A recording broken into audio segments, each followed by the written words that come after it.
కృపలో క్షేమము నీచితివి, కృపకు పాత్రులుగా చేసితివి. కృపలో క్షేమము నీచితివి, కృపకు పాత్రులుగా చేసితివి. కృపను గూర్చి పాడెదనేను, కృపను గూర్చి పొగడెద నిన్ను. కృపను గూర్చి పాడెదనేను, కృపను గూర్చి పొగడెద నిన్ను.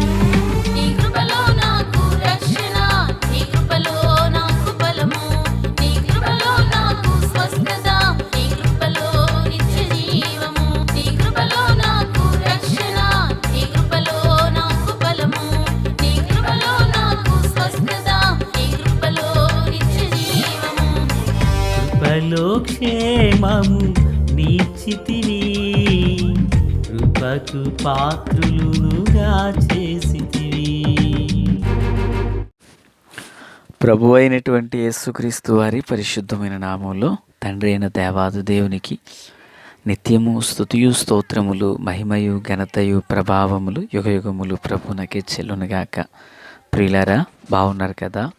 దేవుని మహాకృపను బట్టి మరో పర్యాయము మనం ఇలాగున కలిసి దైవవాక్యమును ధ్యానం చేసే భాగ్యం మహాదేవుడు మనకు అనుగ్రహించున్నారు.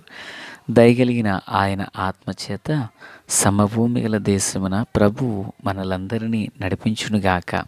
ఆమేన్. రండి, దేవుని వాక్యము కొరకైన భాగము సంఖ్యాకాండము 6వ అధ్యాయము 9 నుండి 12 వరకున్న వచనాలను మనము ధ్యానం చేయబోచున్నాము. ప్రియులారా, 12వ వాక్యం. మరియు తాను ప్రత్యేకముగా ఉండు దినములను మరలా యెహోవాకు తన్ను ప్రత్యేకించుకుని అపరాధ పరిహారార్థ బలిగా ఏడాది గొర్రెపిల్లను తీసుకుని రావలెను. తన వ్రత సంబంధమైన తల వెంట్రుకలు అపవిత్రపరచబడును గనుక మునుపటి దినములు వ్యర్థమైనవి. ప్రార్థన. తండ్రి దేవా, స్తోత్రాలు. చదవబడి ఉన్న వాక్యము మీది. వినుచున్న వారు అందరూ మీ వారు. మీ దాసుడనైన నన్ను సంపూర్ణముగా మరుగు చేసి దైవ స్వరమును వినిపింపచేయండి. మీ రాకడ కొరకు, రాజ్యము కొరకు సిద్ధం చేయండి. సియోనులో నుండి మీ కృపాహస్తం మా అందరికీ తోడై వచ్చునుగాక. మేలు చేత నింపమని యేసయ్య నామమున అడిగి వేడుకుని ప్రార్థించిన మనవులన్నీ పొందియున్నామని నమ్ముచున్నాము మా పరమ తండ్రి. ఆమేన్. ప్రియులారా, బాగున్నారు కదా?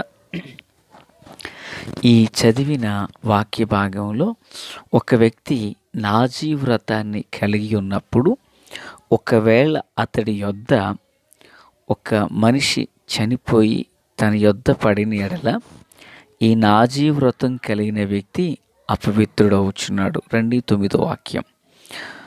ఒకడు అతని యొద్ద హఠాత్తుగా చనిపోవుట వలన ప్రత్యేకముగా ఉండువాని తల అపవిత్రపరచబడిన ఎడల అతడు పవిత్రపరచబడు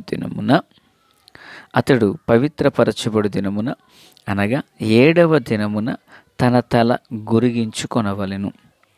అంటే పిల్లరా, ఒకవేళ అతని యొద్ద ఎవరైనా ఒక మనుషుడు పడి చనిపోతే నాజీ వ్రతం కలిగిన వ్యక్తి అపవిత్రుడవుచున్నాడు.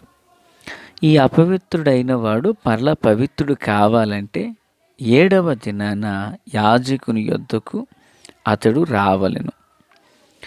8వ దినాన అతడు 2 తెల్ల గువ్వలనైనను 2 పావురపు పిల్లలనైనను ప్రత్యక్షపు గుడారము యొక్క ద్వారమునున్న నొద్దనున్న యాజకుని యొద్దకు తేవాలి. అంటే 7వ రోజున వచ్చేమో తలను క్షౌరం చేయించుకోవాలి.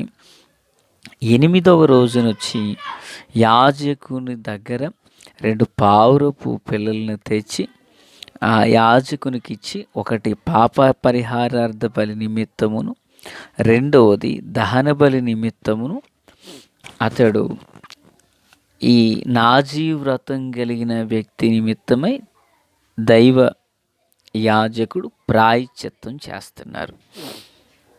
ప్రియులారా, ప్రాయశ్చిత్తం చేస్తున్నారు. ఇప్పుడు ఈ ప్రకారంగా అతడు చేయుట వలన అతడి యొక్క అపవిత్రత పోగొట్టబడుతుంది. ఇక తరువాత విషయం ఏంటంటే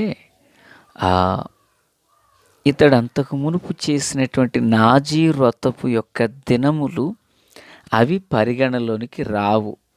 అవన్నీ కూడా ఇక కొట్టివేయబడ్డాయి. మరలా అతడు పవిత్రపరచబడిన నాటి మొదలుకొని తాను చేసిన మరలా తన భక్తిని కొనసాగించవలసి వస్తుంది. పిల్లరా, ఇది ఈ సందర్భంలోని భాగం. ఇప్పుడు ఈ నాజీ వ్రతం కలిగిన వ్యక్తి అపవిత్రుడు ఎలా అవుతున్నాడు? తనకు తెలియకుండానే అవుతున్నాడు. కానీ తనకు తెలియకుండానే అది జరిగినా దాని విషయమైనటువంటి ప్రాయశ్చిత్తము లేక క్షమాపణ కొరకైనటువంటి అర్పణ తను తెలిసి చేయాలి. తనకు తెలియకుండానేమో పొరపాటు జరిగింది. తెలిసిన తర్వాత తను ఏం చేయాల్సి వస్తుంది? ప్రాయశ్చిత్తం చేయవలసి వస్తుంది. అంటే తాను ఎరగకుండినప్పటికీ దాని విషయమై అతడు క్షమాపణ కొరకైన త్యాగము తాను చేయవలసి వస్తుంది. ఇది బాగా గుర్తుపెట్టుకుందాం. ఇకైతే ఇప్పుడు జరిగిన విషయం ఏంటంటే, అతడు ఎవరై ఉన్నప్పటికీ తాను ప్రాయశ్చిత్తం చేసినప్పటికీ తను గతకాలములో చేసిన దోషాలు, గతకాలమున జరిగించినటువంటి ఆ చేసిన వ్రత దినములకు చేసినటువంటి దానికైన ఫలము అతనికి లేదు. ఎందుకంటే అది కొట్టివేయబడింది. ఇది పాత నిబంధన కాలం. అయితే క్రొత్త నిబంధన మనకు ఎలా ఉందనేది కూడా మనం ఒకసారి తెలుసుకోవాలి. క్రొత్త నిబంధన ఏమై ఉంది చూడండి. మన ప్రభు అయినటువంటి యేసుక్రీస్తు మనకు ప్రప్రథమమైన ప్రధాన యాజకుడు. ఆయన మన బలహీనతల నిమిత్తమై తను కలువరిలో ప్రాణమును బలియాగముగా అర్పించినటువంటి మన ప్రభు. అయితే పిల్లరా, ఇప్పుడు మన ప్రభువు మన ప్రధాన యాజకుడైతే ఒక మనుషుడు తన జీవితంలో జరిగినటువంటి అపరాధము నిమిత్తమై, వింటున్నారా, అపరాధము నిమిత్తమై తాను ప్రాయశ్చిత్తము కొరకై యాజకుడి వద్దకు వెళ్ళినట్లుగా మన ప్రధాన యాజకుడు ప్రభు అయిన యేసు. ఈయన యొద్దకు మనం వచ్చినప్పుడు చూడండి, ఒకసారి నాజీ వ్రతం కలిగినటువంటి వ్యక్తి అని కాదు కానీ బైబిల్ గ్రంథంలో యేసు ప్రభులు వారు శారీరక రోగము చేత పాపమందు పట్టుబడిన వారైనా, ఆంతర్య పాపములో చెక్కబడిన వారికైనా ఆయన యొద్దకు వచ్చిన వానికి ప్రాయశ్చిత్తముగా ఆ వ్యక్తి ఏది చేయలేదు. ప్రియరా, ప్రాయశ్చిత్తముగా తానేమీ చేయలేదు. యేసే ప్రాయశ్చిత్తార్థమైన బలిగా మలచబడ్డారు. ఒకటి. మరి జక్కయ్య ఏం చేశారంటే, జక్కయ్య తను అన్యాయంగా తీసుకున్న దాన్ని తిరిగి చెల్లించారు. కానీ ఈ బలి విధమైనటువంటిది ఏది కూడా చేయలేదు. తన మనసు మార్పు నొందాడు. అలాగే ప్రభువుని యేసుక్రీస్తు వద్దకు ఎవరొచ్చినప్పటికీ వారు తమ పాపముల నుండి విడిపించబడి, ప్రత్యేకించబడి, పరిశుద్ధపరచబడి, పవిత్రమైన మంచి మనస్సాక్షితో ప్రభుని చేరినప్పుడు వారు ఏ విధమైనటువంటి బలి అర్పణ చేయనక్కరలేదు. వారి మనస్సాక్షియే దేవునికి స్తోత్రం. వారి యొక్క మనస్సాక్షియే ఏ విధమైన గువ్వలు కానీ పావురపు పిల్లలు కానీ బలి అర్పణకు లేదిక.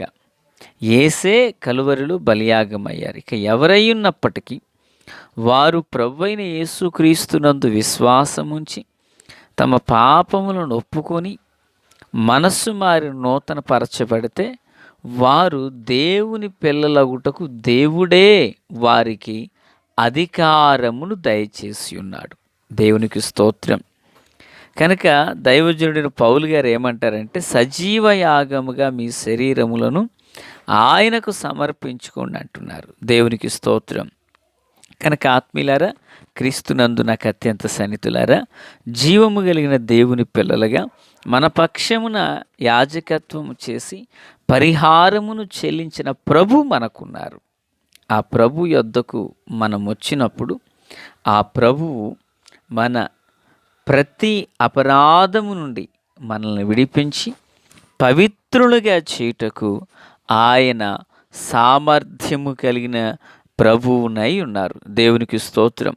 కనుక అట్టి మంచి మనస్సాక్షితో మన ప్రభు సన్నిధిని చేరి ప్రభువును వెంబడించుదుముగాక. ఆమేన్. తండ్రి దేవా స్తోత్రాలు. దీవించి ఆదరించండి. వాక్యం అందరి హృదయాలలో ఫలభరితం చేయండి.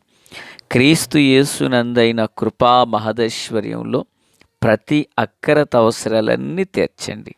మీ వాక్కు చేత మమ్మల్ని దర్శించారు. స్తోత్రం. మా ప్రధాన యాజక, పాపులలో చెరక ప్రత్యేకించబడిన వాడా, స్తుతిస్తున్నాం. దినదినము మీ సన్నిధిని నిలిచి కృపను పొందుటకు సహాయం చేయండి. మేలు చేత నింపండి.